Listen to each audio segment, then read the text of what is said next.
My son George always had the strangest friends. For some reason, he was a magnet for odd kids. One story stands out more than the rest. It was when George was in the 4th grade. We'd just moved to a new town because of my husband's job reassignment. George was adjusting well to his new school, and he seemed genuinely happy. A few months after the move, I received a call from the school asking me to come in about an incident involving George. My husband was at work, so I went. As we walked into the school, George refused to say anything about what had happened. That silence was strange for him. Normally, George would talk endlessly. I assumed he was embarrassed or scared. The principal greeted us and asked George to wait outside while we spoke privately. He began by asking me a lot of basic questions about George's behavior. I answered honestly. George was respectful, well-mannered, and never the kind of kid to start trouble. Then, the principal told me George had hit another student named Sebastian. Apparently, they were the last 2 kids walking up from recess when George suddenly pulled an eraser from his pocket and hit Sebastian on the head. No one else saw it, but both boys gave consistent stories. The principal assured me George wasn't in trouble, but they wanted to keep me informed. Later that night, George finally explained. He said they were pretending to play Street Fighter, and Sebastian had told him to use the eraser for a finishing move. George did it, and Sebastian immediately dropped and began screaming. Then, George said Sebastian whispered in his ear that if he didn't pretend it was real, he'd get hurt for real. I was furious. My son had been manipulated. I found Sebastian's mum's number in the school directory. Her name was Maggie. To my surprise, she was sweet and calm. She admitted Sebastian had told her everything, and she had already punished him. She said Sebastian had always struggled with behavioral issues, and sometimes acted like another person. Still, she sounded genuine, and I felt for her. She even suggested that the boys have a sleepover to rebuild trust. I agreed, and she offered to host. That weekend, I brought George to her house. Maggie invited me in, and we chatted over wine while the boys played in the basement. She seemed like a kind, normal mom. Eventually, I asked her more about Sebastian. She hesitated, then admitted he had trouble keeping friends and was seeing doctors. Some believed he'd outgrow it, and he'd never been violent. Just strange. I felt reassured. When it was time to leave, I went to the basement.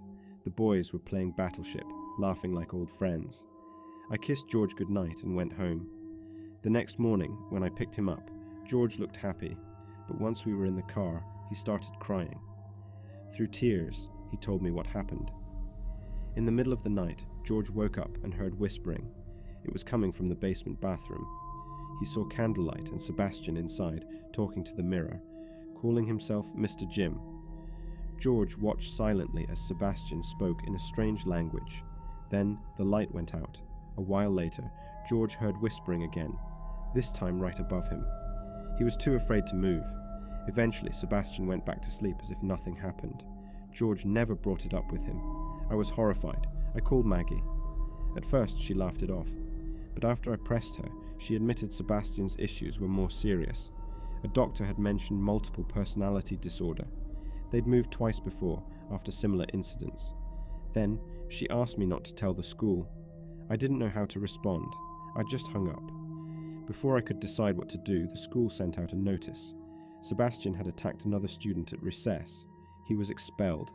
I tried calling Maggie, but the number was disconnected. When I went to the house, it was empty. No signs of moving, no forwarding address. They were just gone. That was years ago. George seems to have moved on, but I haven't. I still wonder what happened in that basement, and what might have happened if George hadn't woken up.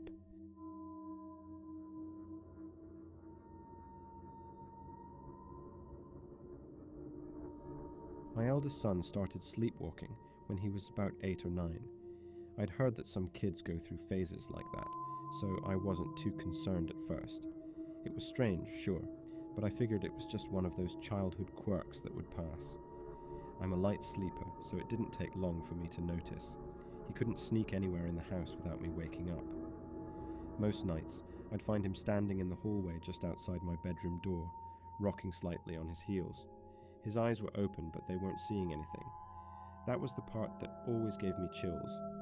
If you've ever lived with a sleepwalker, You know what I mean? Those blank, glassy eyes that seemed to stare right through you. It felt like he was looking at something I couldn't see. Sometimes he'd mumble, too quiet to understand. Other times he just stood there, breathing in a slow, steady rhythm. I'd gently take his hand, whisper his name, and guide him back to bed. He never remembered any of it in the morning. It escalated a few months later. One night I woke up to a soft, rhythmic tapping sound. It reminded me of water dripping onto glass. But it wasn't raining. It was faint, barely enough to wake me, but it kept going. Tap, tap, tap. Always at the same interval. My husband slept through it, but I got out of bed to check. I found him in the hallway, standing perfectly still, his forehead gently knocking against the wall in those same soft, rhythmic taps. His fingertips brushed the wall in sync with his head, like he was trying to feel his way into something that wasn't there. I called his name, barely above a whisper. No response. He just kept tapping. I stepped closer, hesitated for a moment, because something about it genuinely unsettled me, then placed a hand on his shoulder and gently shook him. He blinked, stepped back, and let me lead him back to bed like nothing had happened. He never spoke of it. It happened again, maybe twice after that, then stopped. I chalked it up to sleepwalking oddities and assumed he'd outgrown it. Years passed. The memory faded, but then my younger son started doing it, around the same age too. At first I thought nothing of it. Kids copy their siblings. Maybe he was mimicking something he'd seen years ago, but I realized quickly that wasn't possible. He hadn't witnessed any of it. His brother had stopped long before he was old enough to remember, and yet the behaviors were identical. Standing in the hallway, swaying from foot to foot, eyes open but vacant. The same strange rhythm. Then, one night, I heard it again, the tapping. My heart sank. I stepped into the hallway, and there he was, forehead pressed to the exact same spot, tapping gently like he was trying to walk into the wall. His fingertips brushed the surface, and I realized I was watching the exact same scene from years ago all over again. I called his name. Nothing. I touched his shoulder. Still nothing. He just kept tapping, lost in a place I couldn't follow. That's when it hit me. There was no logical reason he would act this way, no shared memory between the boys. It wasn't just sleepwalking, it was something else, something shared. Eventually I got him back to bed, and soon after, the episode stopped, just like with his brother. Both boys eventually outgrew the behavior. Life moved on, until a few weeks ago. Now that both boys are off at college, the house feels quieter. My husband and I decided to do some light renovations. New paint, updated flooring, simple things. When we started stripping the old wallpaper in the upstairs hallway, I found something strange. Beneath the paper, embedded into the wall, was an antique-style mirror. It had been completely covered up. At first, I thought it was just a strange choice by the previous owners, but then I realized it was positioned in the exact spot where both my sons had stood, years apart, tapping their foreheads. I froze. There was no way they could have known it was there. It had been covered their entire lives. But somehow, they knew. I didn't wait. I had the mirror removed that same day. I didn't want to look at it, didn't want it in the house. I don't know if there's a rational explanation. Maybe it's all coincidence. But even now, I can't shake the feeling that something had been calling to them, through the wall, through their dreams. Something neither of them remembers, but I do.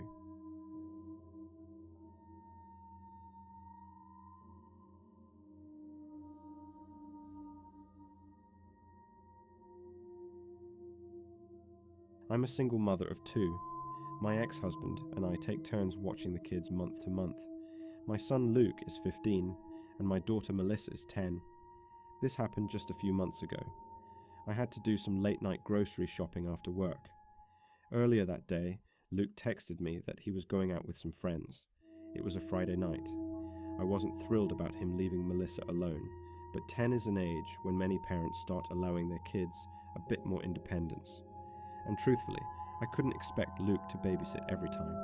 I got home a little after 9, juggling 4 trips from the car, because I'd bought way too many groceries. I always overdo it on the months I have the kids, then barely buy anything when I'm alone. Once everything was stocked away, I headed upstairs to greet Melissa.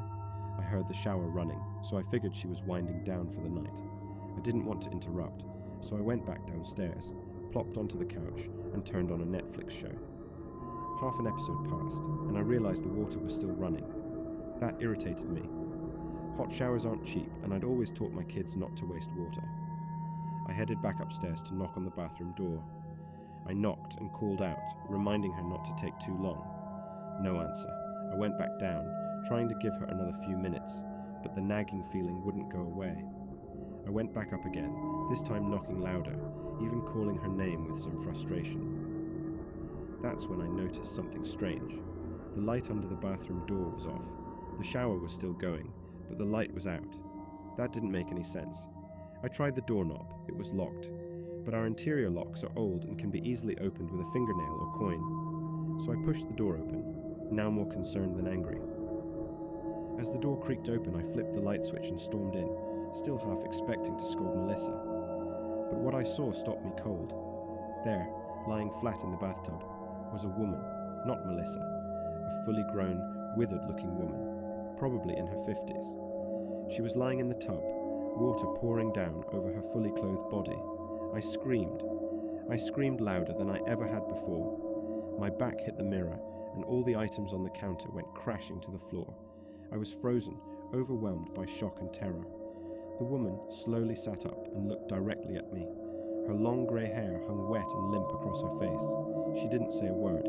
She just stared. I slammed the bathroom door shut and ran to Melissa's room, screaming her name. I found her hiding under the covers. She was shaking. I yanked her from the bed, pulling her close, and we raced out of the room.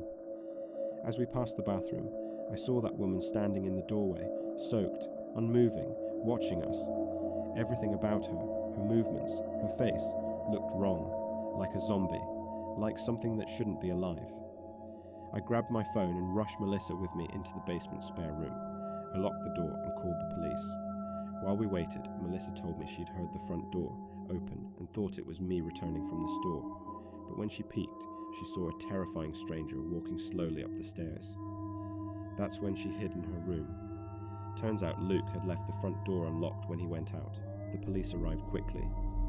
I told them everything, what I saw, what Melissa saw, how the woman looked, soaked, disoriented, with long grey hair. But there wasn't much to go on. She was gone by the time they searched. No sign of her in the house. Not in the closets, not under the beds, not behind the curtain. She came in and vanished. They think she was likely under the influence of something heavy. I'd never seen anyone look so completely out of it, yet still manage to move like that. I don't even know if charges could have been pressed if they found her, but they didn't. And believe me, Luke got an earful. He hasn't forgotten to lock a door since.